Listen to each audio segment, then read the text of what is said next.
While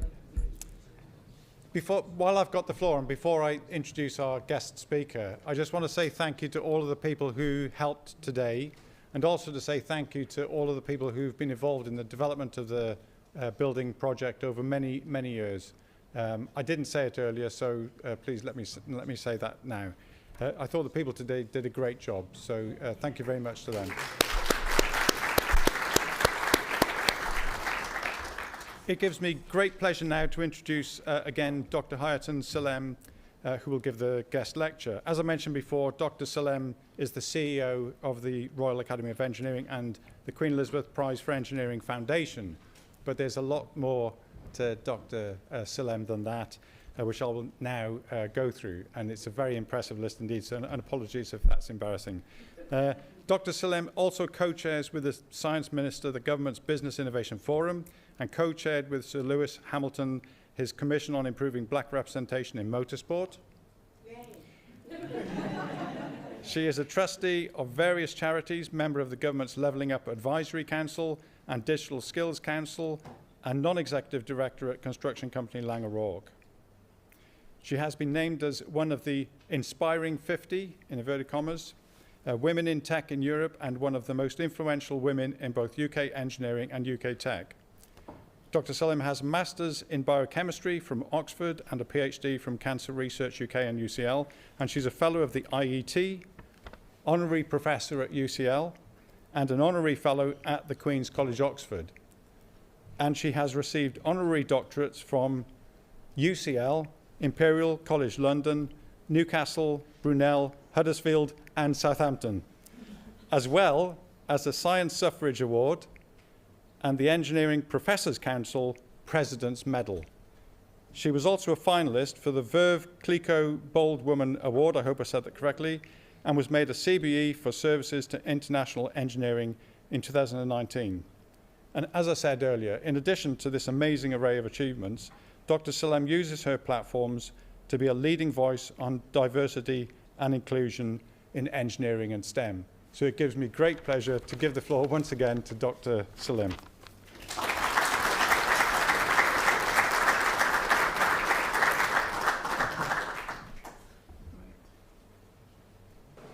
Can everyone hear me? Yeah. I'm going to have to do something about that biography. I do apologise. I'm not sure I recognise it all, but I'm very, very happy to be here. And I apologise also for the fact that we were late today, but we had the best possible reason for being late, which is that you are doing so many extraordinary things here that we just needed a bit longer to get around it all. But thank you so much to everyone who presented. It was a total joy.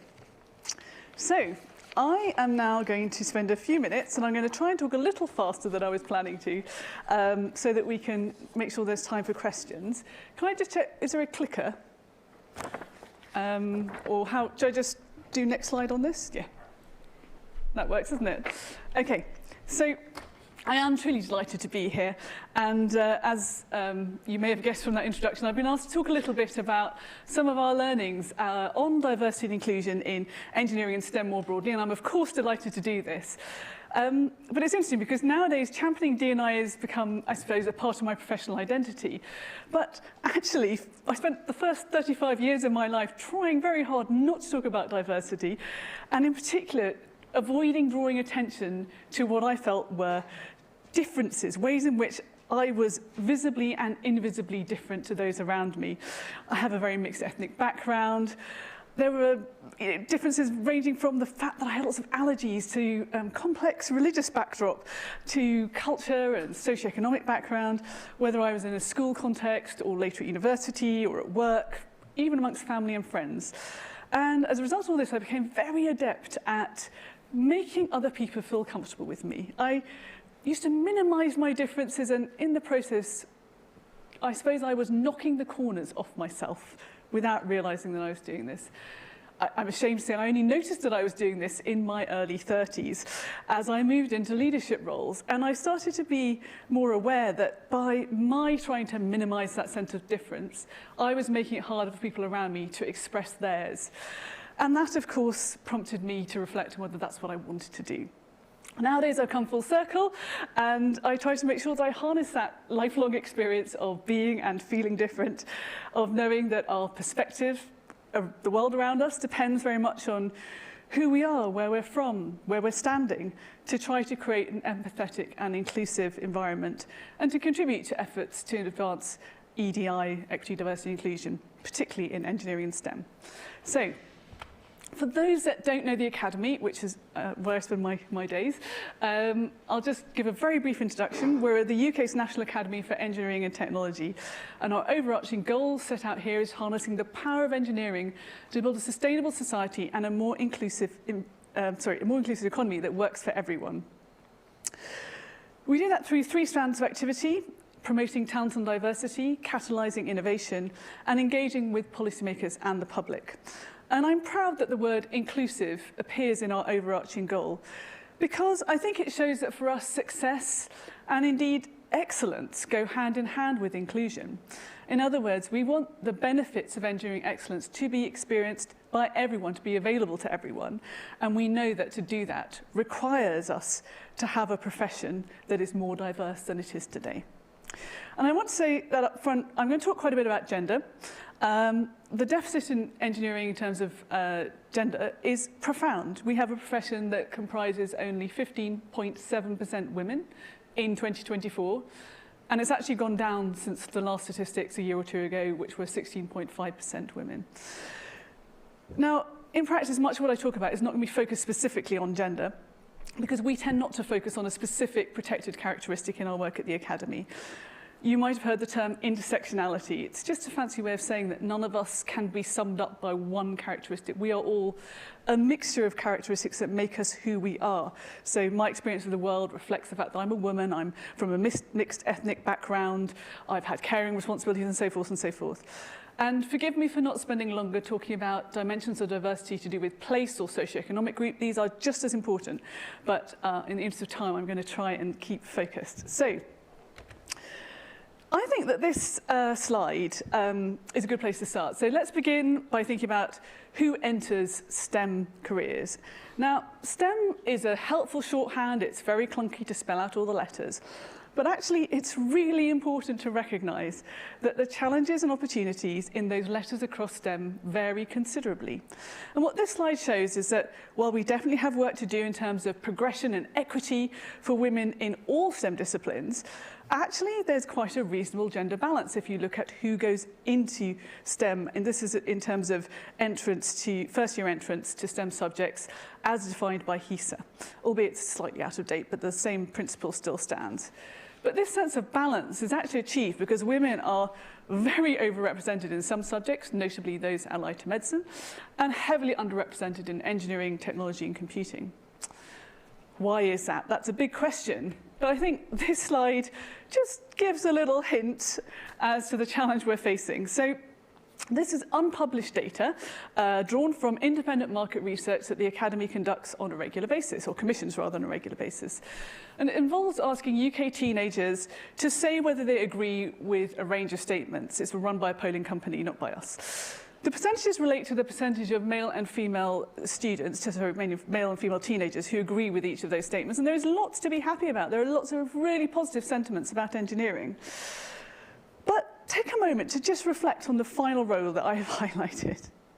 Nearly half of all teenagers, both male and female, think that engineering is more for men than women. What? It's 2024. It's an era where we've made a lot of progress in terms of gender stereotyping. And I find it really quite extraordinary that this is still such a strong and prevalent belief amongst young people. I find it horrifying. But sadly, while it's horrifying, it's not maybe surprising to those of us working in this field. So in the UK, we have an amazingly outdated, narrow, and gendered view of what engineering is and who it's for. This slide, I think, brings to life, in a visual way, the reductive, lazy, visual shorthand that represents an engineer in UK shorthand, UK parlance. So this is a screenshot of a Google image search conducted when the Academy was in the early stages of trying to change these perceptions. I don't actually have a slide that goes back further than this, and I wish I did, because when we started, the image search produced a sea of all men, literally all men, in hard hats and high-vis jackets, where there was more diversity in the colour of the hard hat and high-vis jacket than there was in the person wearing them. Now, I want to be clear, PPE is vital. I have nothing against PPE. This does not do justice to the reality of a modern engineering career. As an aside, I also find the autocomplete suggestions offered very amusing and perplexing insight into public perceptions of engineering at that time reflected in what people were searching for. So, I'm being humorous here, but actually this is deadly serious. This is really, really important because engineers shape the world that we live in. They are well paid, they are rewarding jobs. They are future-shaping jobs. They are jobs that are, in relative terms, more resilient to technological change. The data we have also shows that a high proportion of women in them have high job satisfaction. So this is not a happy place to be.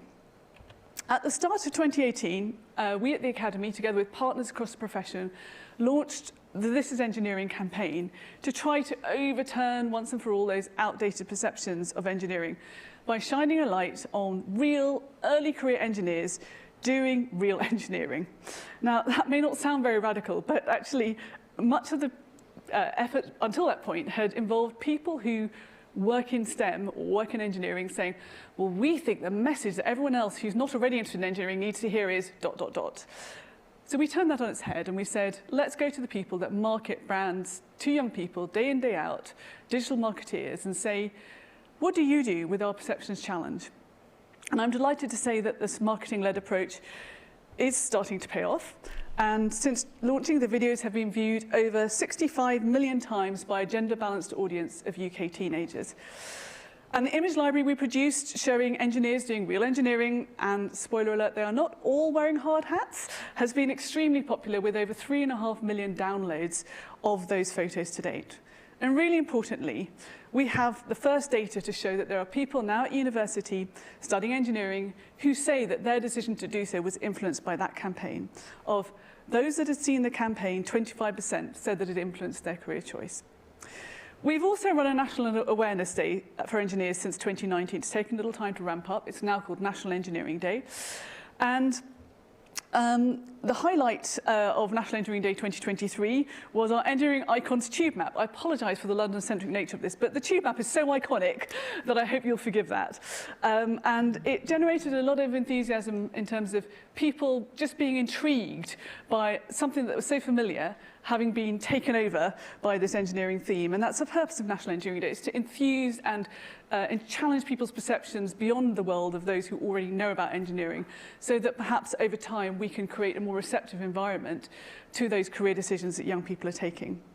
National Engineering Day is on the 13th of November this year, and we'll focus on role models. We're focusing on the representation of engineers in wider society, which we obviously think should be higher. And it's a great opportunity for everyone to get involved. Everything I've shown you is open source, everyone welcome, and so we'll provide some more information soon, but please do keep an eye out, and we'd love as many people as possible to get involved with getting the message out there on the 13th of November. More collaboration enables us to go faster, and I will talk more about that in a minute. But if you're in any doubt about how important this is, why it should be a shared challenge, let me just share the unedifying statistic that at the current rate of progress, we will not achieve gender parity just in those that choose engineering degrees until after 2100, and the situation is worse in technical education. So now let's have a little bit of a look at other dimensions of EDI. One of the ways in which the Academy contributes to this challenge is through providing insights and research, through marshalling the evidence. And we recently commissioned a study to revisit the economic case for EDI in engineering. And it identified 4 axes of that case that I think should probably be familiar. So the people axis, there's lots and lots of evidence out there showing that you can increase employee engagement, you'll have higher productivity from the employees who are in your organisation, you will be better able to retain key staff, and so forth. Lots and lots around retention, recruitment, engagement of employees when you have diverse workforces with inclusive leadership. But it extends further into things like products and services. So if you have a more diverse workforce, you perhaps might have a greater understanding of how there are different market needs that you haven't yet come across, or how you can respond to potential markets that your product isn't currently addressing. In terms of processes, people talk about this term psychological safety now, but actually I think lots of people have known for a long time that health and safety in the context of engineering requires people to feel empowered to speak up. And so you can imagine if you have more diverse voices who are able to spot different potential challenges in an environment where they feel safe to speak up, that must be a good thing from an economic perspective, from a health and safety perspective. And then in terms of partnership, you are increasingly seeing that whether it's your ability to bid for a contract or whether it's a grant funder, there are lots more of these external forces saying that to play with us, you need to be able to meet these criteria. So please do have a look if that's interesting to you. It's great that we can evidence this economic case, but I think it's really important to also say this is a question of power, because engineers shape the world we live in. They design, develop, deliver the physical, the digital infrastructure, products and services that we all use every day of our lives in a really profound way. And if we don't have equitable participation in engineering, it is highly unlikely that we will produce solutions that meet the needs of everyone in society inclusively, equitably. This slide refers to work published last year in which we visited the culture in engineering and how that impacts on diversity based on an extensive survey of UK engineers following up prior work. One of the things that I really noticed in all my engagements with Lancaster today is this feeling of culture being important, how we treat each other, how it feels to work here being important. Not every workplace feels that way. And anyway, it was interesting to see that there were definitely some hallmarks of an engineering culture, some things that people thought were distinctive about engineering. These are just a few. You can see if you agree with them.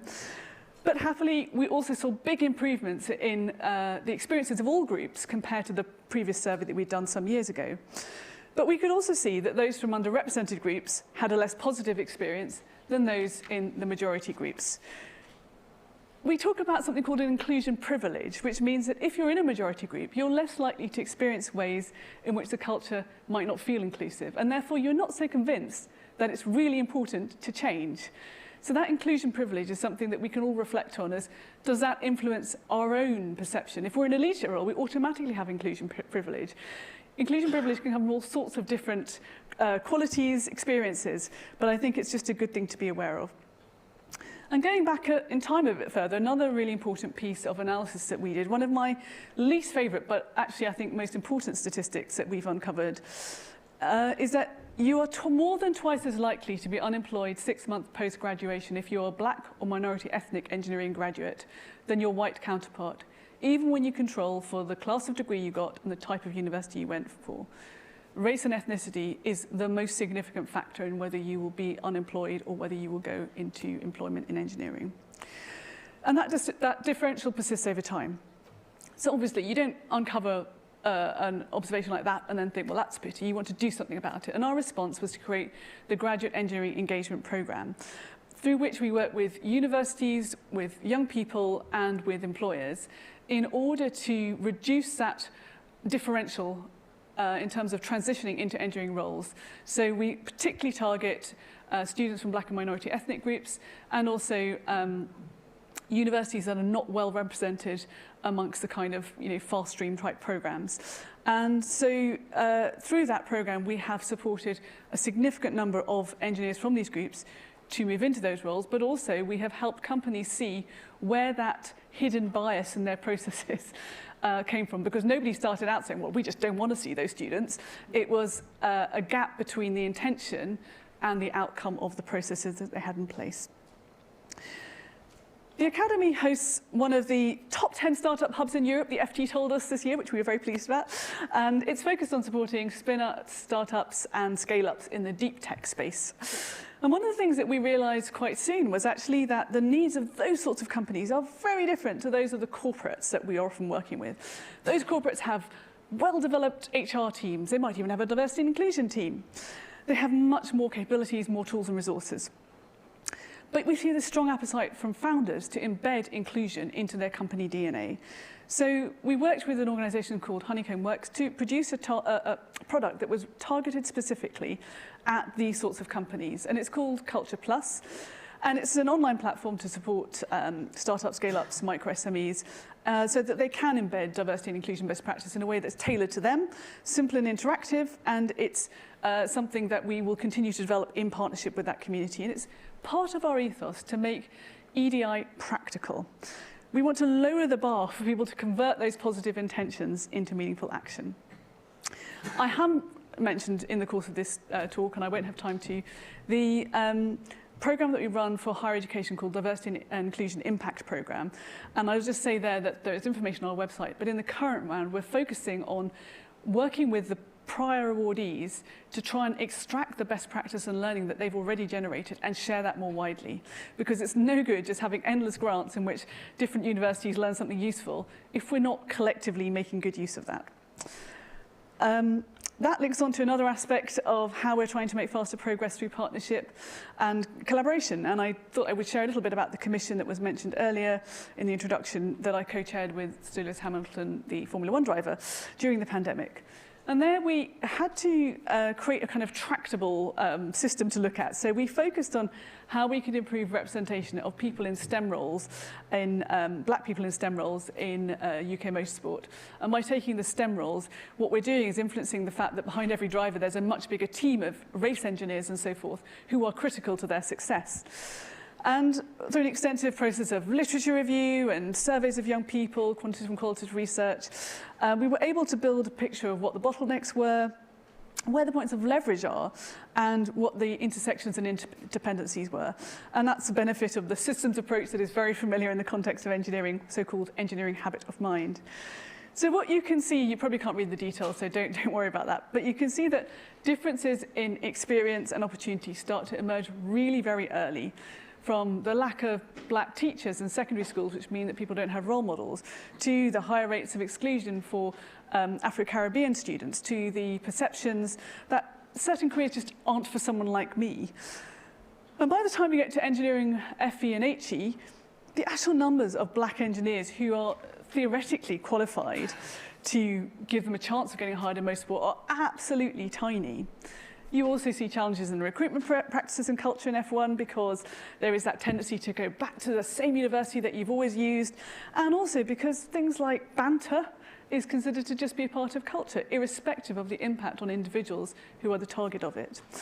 I'm delighted that engagement across the motorsport industry, in particular Formula One, was very positive, and both at the Academy and as trustee of Lewis Hamilton's Foundation, Mission 44, sorry, I've been able to continue work to take forward the recommendations, including through these new motorsport bursaries for black engineering and mixed black engineering graduates to undertake master's courses that will equip them for careers in motorsport, along with a package of support to help give them the social capital that is so important if you want to secure an employment opportunity. And one of the reasons this was the first program that we chased after is because it provides one of the most direct routes to changing the composition of the workforce. And in fact, we've been building on this now, this approach of bursaries, to open up access across many different sorts of areas of engineering, including with our brand new research-ready internships. It's a new program in partnership with Google DeepMind and the HG Foundation to provide artificial intelligence, machine learning placements at top UK universities for undergraduate students from socioeconomically disadvantaged backgrounds, to provide them with the confidence, the tools, the social capital that they need to progress into careers in AI. The scheme is going to fund up to 120 paid AI research placements of 6 to 8 weeks in summer 2025, hosted by 10 UK universities, and the call is now open for universities who would like to be part of it, so if that's of interest, we'd love to hear from you. And I'd also like to note that in areas of the Academy's work where we don't have dedicated bursaries, we do something called access mentoring. So we invite candidates from underrepresented groups to access a session or a few sessions with somebody who has either been highly successful in that scheme in the past or has been on the steering group, so that they have a better chance of understanding what are the reviewers looking for. Once they're in the process, they're along with everyone else. But that sort of, I suppose, the principle of lowering the barrier for people who are not yet well represented through giving them access to additional support is now well established as a positive action that can help us to make more progress. One final aspect of D&I, our D&I work that I wanted to mention is our Fellowship Fit for the Future initiative. And that's focused on diversifying our own Academy Fellowship. The Academy Fellowship involves electing small numbers of people each year, and once they're a fellow, they are a fellow for life. So the process of change can be quite slow, even if each year you're electing people who are coming from different groups.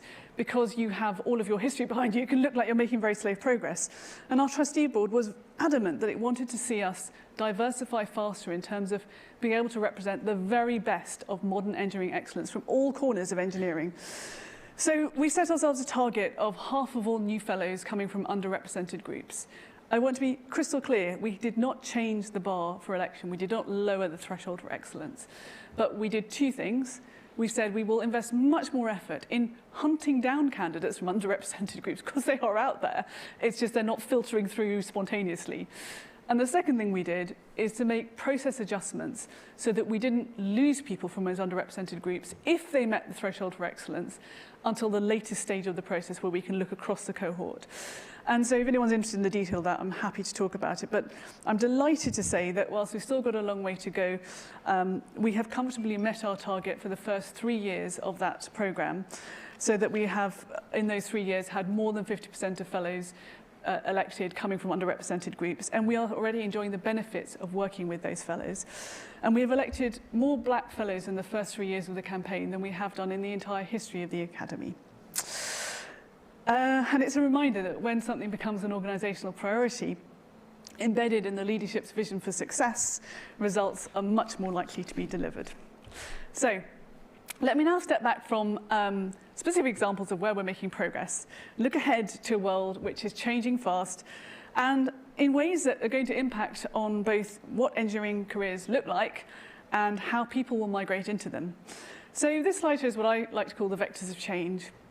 Flexibility. We see a workforce with very high expectations around workforce flexibility, especially amongst younger workers. You will see that in the student population too. We also see a trend towards greater flexibility in how we think about both education and careers. We move away from this idea of an education conveyor belt that you hop on at school and then you go through college or university, you hop off at the other end. Most of us are going to have multiple career chapters. Even within those chapters, upgrading of skills will be a critical part of working life. We see that the relative value of knowledge acquisition has declined, and instead learning how to learn and building the adaptability and the resilience to actually enjoy that is a prized quality. A consequence of this must also be surely that eventually we look at how early we ask people to specialise. We are unusual in the UK at expecting children to choose, perhaps by the age of 14, which career they want to at least exclude, if not actively pursue. As machines and technology get smarter and more capable, we're already zoning in the importance of human centricity. Where can humans compensate for and enhance the value we can get from machines? What role do we want humans to play in our workforce? What do we as humans want humans to be doing in the future? Gen Z is also turbocharging a trend that I'm sure is familiar here and has been building over past decades, really, the importance of prioritising purpose to give work and study meaning. And finally, a vector that we can't ignore is the need to close the gap between the privileged and the disadvantaged, including meaning those with technological and digital capital and those without. So I'm delighted that the Academy, with partners right across the profession via our National Engineering Policy Centre that we convene, is undertaking a piece of work to unravel what do those vectors of change mean for engineering. So Engineers 2030 is a major policy project examining what and how we teach future and existing engineers and technicians. And you'll be able to hear more about that in due course, but I hope it's the kind of thing that will be of interest to you as you think about how courses here might evolve. I think at the heart of all this is this recognition that actually engineering is a fundamentally human-centric endeavour, and that human centricity resonates with one of the most powerful levers that we have to attract a new generation, a new more diverse generation, we hope, into engineering. And that's the fact that this is a profession which can empower people to follow that most human of instincts to make a positive difference. Before I close, I just wanted to spend a minute pulling together some of what I would call the meta-learnings from the various D&I activities that I've been involved with and the Academy's been involved with over the last decade or so have have crystallized for us. I think first and foremost, committed, sustained, relentless leadership on this. Without that kind of leadership, it will never be an organizational priority. One of the ways to cement it as an organizational priority is to fully embed your definition of organizational success, fully embed D&I in your definition of organizational success by making a clear business case. And notwithstanding all the recent debates around, how woke the world has become, that I'm not planning to get into the nuts and bolts of right now unless you want me to. Actually, I think in industry, the case has been largely established. That economic case I set out earlier will be very familiar to many people running companies. I'm going to say I'm not always convinced that we have yet articulated the compelling business case for why EDI is a hallmark of an enabler of academic excellence. Including, I believe that lots of us believe that, but I think that we need to be honest that there are still lots of people in academia, maybe some in leadership roles, who harbour a view that by prioritising EDI, we risk diluting excellence. It is a false dichotomy, and I am convinced that there is a way of us surmounting this, but it's still baggage I think we carry. We then need to be scrupulous about trying to gather the data. Not every organisation has the same bottlenecks or strengths. In engineering, we can see that the challenges faced by women intersect with, but are not identical to the challenges faced by black people. Without a data-driven approach, why would we expect to be impactful? And we need to be hard-nosed about impact if we want to be able to make that persuasive business case. I also feel it's incredibly important to focus on practical actions. This is not about dogma and theory. How can you help convert those positive intentions into meaningful actions? And that's why a lot of what we've done has been focused on producing toolkits and resources to make it easy for people to figure out how they can deploy those in their daily lives, their daily work. And finally, in terms of the points on this slide, I'm very passionate about the need and the responsibility we all have to collaborate in seeking to improve EDI. The uncomfortable truth is that despite decades now of effort across many different organizations, we simply haven't made the progress that we all set out to. And one of the reasons for that is because we're diluting the impact that we make by all doing it in our own little corners. We don't achieve critical mass. We work in silos. It's why we've created This is Engineering as a partnership. It's why National Engineering Day is a partnership. They're all unbranded, no Academy logo on it, because what matters is that we provide that shared platform so that everybody can progress faster towards shared goals. And collaboration also enables us to move away from these incremental individual learning cycles and to learn from each other in a more effective way. One point that isn't on this slide, but I will leave you with as a final thought on that, is that we also need to retain that desire for creative thinking, for self-disruption. It's great to see some of the ideas being shared in the department, like you've done, I think, some work with STEM returners. Can we expand our lens and say what would be possible if we considered that wider pool of people out there who haven't already made it to the right notch on the academic career ladder, and thought about, are there ways for those people to be part of our future? People in different disciplines to migrate into engineering. Engineering is lagging behind so many other disciplines. I think we really do need to call on that kind of creativity if we're going to see a different outcome in the years to come. So in finishing, I just want to end with the fact that for me, those of us that work in STEM, and in particular work in training the next generation in STEM, have a huge responsibility, but also an opportunity in our hands. Because we're not just playing a role in shaping the future of science and engineering. Indirectly, we're influencing the future that society as a whole will experience.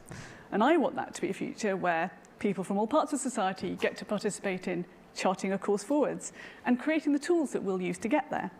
I want it to be a future in which engineering and science drive improvements in all our lives, where we engineer truly inclusive outcomes that are positive for both people and the planet, which is pretty much what we try to encapsulate in the Academy's overarching goal of harnessing the power of engineering to create a sustainable society and inclusive economy that works for everyone. So I'll stop there. Thank you very much. I'm very happy to take questions.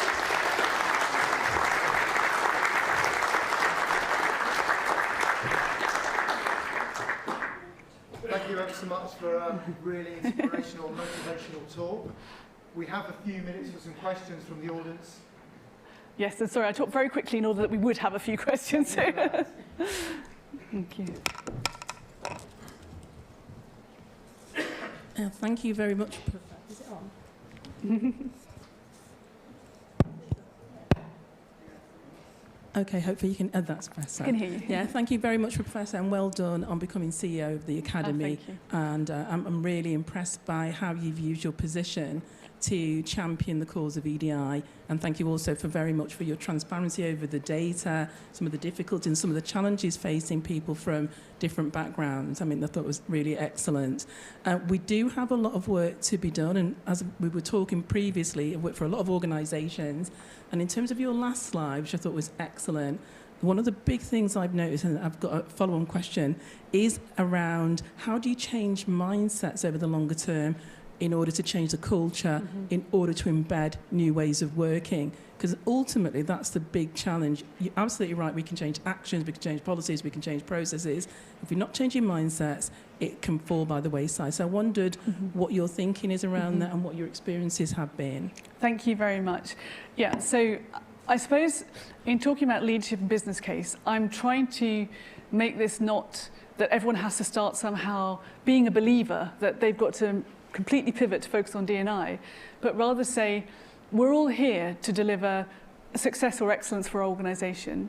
And if we can be clear and follow the evidence that says success includes having diverse teams working in an inclusive culture, then it starts to get easier to just think about how to improve this alongside all the other things you're trying to improve. And I know that you've got a lot of expertise in driving business change. And effectively what we're doing is business change here, isn't it? But we're just doing it across our whole sector and community. So I think that although it sounds quite boring, that if you can get it hardwired into what everybody every day is trying to achieve, it's easier than if it's somehow in a different category. And it's correct, that's where it belongs. But I also think that we need to be creative. So I didn't have time to say much about it. But for example, we know that immersive technology, gaming type technology, can help to change people's feeling of affinity towards different groups. So I remember a decade ago seeing data that said if you played a game in an avatar that was of a different gender or ethnicity to you, it resulted in measurable changes in your feelings towards people in that group, at least for a certain length of time. It amazes me that with all the creativity in engineering technology, we haven't really harnessed that technology to help ourselves, I suppose, build empathy for each other. You know, so I think it's a really multidimensional question, and those would just be a couple of the things that spring to mind. No, thank you very much. I appreciate that. I suppose I'll leave you with one thought. Yes, please. And as you know already, that change is about movement. So it's about embedding those practices and that thinking, ways of working in everybody in the organisation, and that's the big challenge, isn't it? Absolutely, Yeah. making it part of everyday life. I totally agree. Are there other questions from the audience? I have a question, if I may. On my travels to, I'd say, Italy and Spain, France, and maybe to a lesser extent Germany, I don't see so much of the gender balance in engineering. Is it a UK problem, do you think? And do you meet with European counterparts to share practice? Absolutely. So I think if you look just at gender diversity, we've done a couple of studies, and I think we were like 58th out of 86 countries in one of the studies, and even worse in one of the other studies in terms of the gender diversity of our engineering undergraduates. So there are still a lot of people, I meet them all the time, who think that this is something biological, that women just don't like engineering and never will do. And you know, if you go to computer science department in Malaysia, you might see faculty that are gender balanced, let alone the student cohort. And some of the connotations of engineering in different countries are very different. Like in Saudi Arabia, chemical engineering tends to be seen more as a female profession. There are all sorts of things that I think a lot of people who look at this from a UK perspective might underestimate or might not be aware of. We definitely have lots of rich sharing across the global community. I think the issue of women's progression is definitely a shared challenge. But the strange thing is, I suppose, when you have such an extreme situation you have in the UK, you are more active in trying to tackle it. So we've probably learned quite a lot about what doesn't work in a UK context. And I think, without a doubt, the biggest factor that we have found that underlies that difference is cultured, gendered perceptions, deeply entrenched cultural perceptions around engineering specifically. The perceptions of the word engineering in the UK are an outlier in terms of those peer groups, which we are trying to change. but it might be an issue of the English language that the word engineer doesn't quite conjure up the... Yes, and actually... In other language, we've got language specialists in engineering who may tell me to shut up, but in other language, engineer, there are lots of descriptions of the word engineer that mean different, and technicians, and it's much more rich in perhaps other languages, the definition. I'm very open to being informed about, the kind of the rigorous intellectual basis for what are, I guess in my case, more perceptions. But yes, I think there is something around that. And actually the perceptions of engineering in general as a sort of lower status, less prestigious profession, more linked to maintenance and service type roles, that again is unusual compared to, say, European counterparts.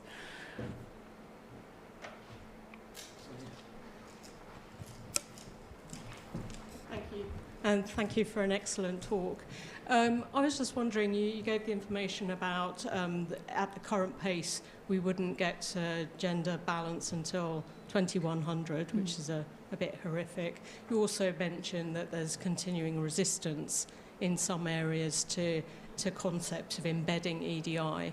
I just wondered whether you're optimistic or pessimistic that actually we can increase the pace, that we can make the change that's required. Well, I'm a born optimist. I think lots of us who do these jobs have to be, because otherwise you probably conclude that not worth coming back tomorrow. But I definitely am an optimist.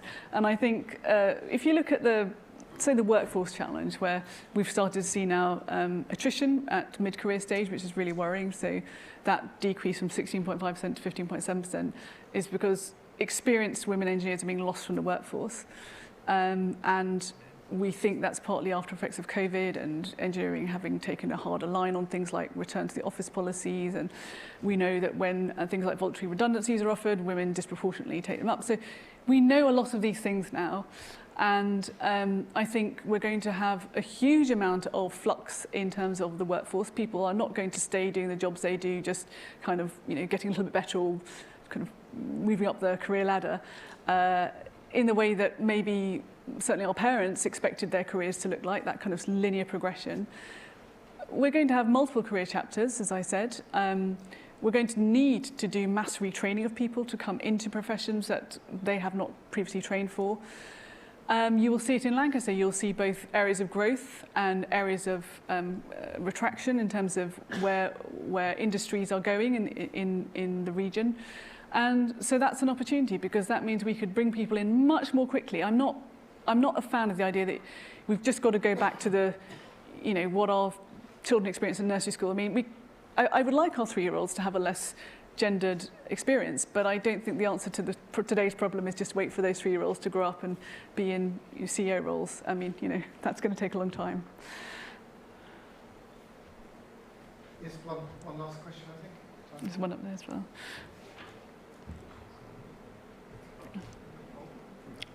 Yes, sorry. Oh, okay. Right, thank you. Back to biological issue. I know, for example, in sport, you will not let female and male in one competition because of the biological issue.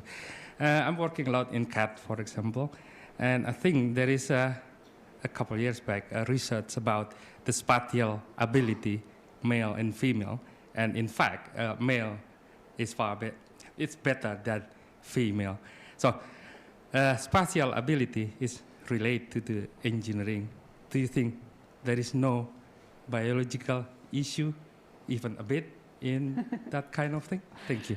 Well, thank you for having the courage to ask that question. So, I mean, I think most of us would agree that there is no direct correlation between sorry, I'll rephrase that. There is that having a particular strength in spatial ability does not make you a great engineer. So it might be possible that there are certain areas of engineering that do require that, but I think this is really to do with our framing of what an engineer is and what qualities are required to be successful. Now, take gender out of this. I spend a lot of time talking to companies about what they need. They're not saying, I need people who've got more spatial awareness. They're talking about needing people who have a sophisticated understanding of how to do the fundamentals, which might include the ability to manage complex spatial problems. But that in isolation is of no value to them. They're talking about the need to have people who are really effective at working in teams, people that can work alongside AI in a kind of co-pilot type relationship. They're talking about people who understand how to to engage with users so that we have more sophisticated incorporation of user requirements so that the products and services and infrastructure we end up with is of the quality that users need it to be. All sorts of things that you will hear. I personally do not think that having some biological average difference, remembering not the whole of the male population that goes into engineering and the whole of the female population that doesn't go into engineering, right? Those average differences are not what account for the differential we're seeing here. And I think that we should be careful of allowing ourselves to keep that little seed of doubt in our mind, because if that seed of doubt is there, it stops us getting up and taking action on something that we are fully empowered to take action on now, in my view.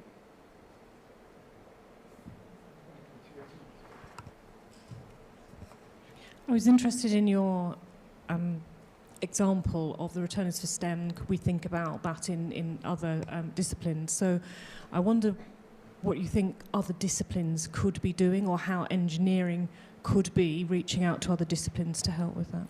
Could you? I missed the start of the question. I'm so sorry, Nicola. You used the example of the what you'd seen today around the STEM returners, and we're thinking around whether there are other ways in which people from other professions or other disciplines might bring in.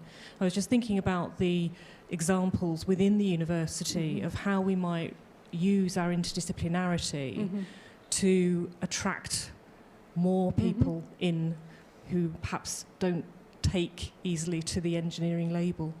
Absolutely, and the reality is you will have a rich set of insights already from the university's experience, and your focus on societal challenges, you know, expertise that's very relevant to problems that people can relate to in their lives, your tradition of interdisciplinary working, your friendly culture, all these things are helpful tools that you can harness when thinking about how to address that challenge. I think one of the things that we have to watch is that the STEM label means that we might be doing interventions across the whole of STEM that aren't really relevant, because your picture in STEM is clouded by these huge differentials underlying that average. And so I would encourage reflection on whether it's a more granular approach to how we tackle the engineering-specific challenge. I'm sure you're doing it already, but, you know, could we go further down that route? I think basically, having looked at lots of different professions, what's quite interesting is how much engineering has lagged behind, you know, medicine and accountancy and law. They've all gone through this. And I think in terms of culture, there might be some more pervasive problems. But just in terms of sheer numbers of people going into the profession at entry level, we are lagging behind everybody. And I do think the biggest barrier to that is perceptions of what engineering is. So you see a high proportion, I don't have a data point for this unfortunately, but I'm looking for one. I definitely have anecdotal experience suggesting that a lot of the women who do choose engineering have some role model who has been an engineer. They know somebody who has done that job. Often it's an uncle or a father or a grandfather or a brother, whatever it is.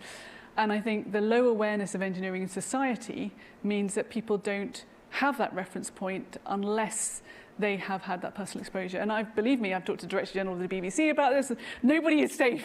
You know, we are really going at that. Where is the representation of engineers in society? Because when it becomes normalised, I think we then have a lower barrier to saying, oh, do you think it could be for you?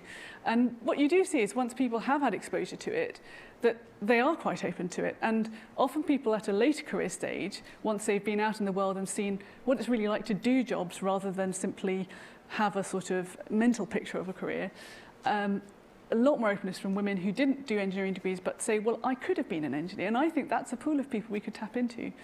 So I'm sorry, that's a slightly rambling answer because it's big topic and there's no simple solution to it. Thank you very much. I think we need to wrap up for now. I'd like to thank you once more for a fantastic talk, for coming to visit us. Thank you on behalf of the school, the faculty, the university.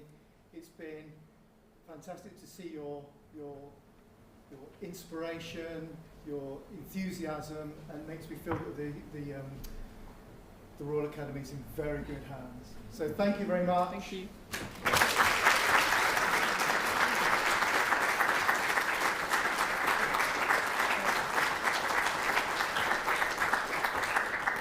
everybody, that wraps up events for the day. I thank you all for coming. If today you wish to perhaps chat to us more, ask us questions, or perhaps things you've seen today have sparked a seed of possible engagement or discussion that you'd like to have with us, please get in contact through me directly as the head of school or through engineering at Lancaster, and we will reach back out to you to see how we can move forward and work forward together. Thanks ever so much for sharing this day with us, and I wish you all a very safe trip home. Thank you.